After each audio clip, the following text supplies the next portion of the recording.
శారద ఇంటికి రావడంతో ఇకప్పుడు గగన్, అమ్మ నువ్వేంటమ్మా అప్పుడే వచ్చేసావు?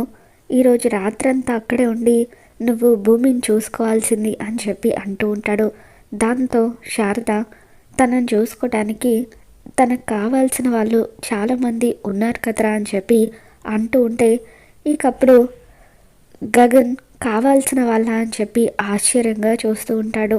ఆ శరత్ చంద్ర, అపూర్వ వచ్చారా, వాళ్ళు చూసుకుంటారు కదా భూమిని అని చెప్పి అంటూ ఉంటే ఇకప్పుడు గగన్, భూమికి వాళ్ళు ఎక్కువ కావచ్చు కానీ మనకి భూమియే ఎక్కువ కదమ్మా. భూమి వల్లే ఈరోజు నేను ప్రాణాలతో ఉన్నాను. అటువంటి భూమిని జాగ్రత్తగా చూసుకోవాల్సిన బాధ్యత మన మీద ఉంది అని చెప్పి గగన్ అంటూ ఉంటే ఇప్పుడు ఎలా రా అని చెప్పి శారద అంటూ ఉంటుంది. ఇకప్పుడు గగన్ భూమి డిశ్చార్జ్ అయిన వెంటనే తనని మన ఇంటికి తీసుకొచ్చేద్దామని చెప్పి అంటూ ఉంటాడు.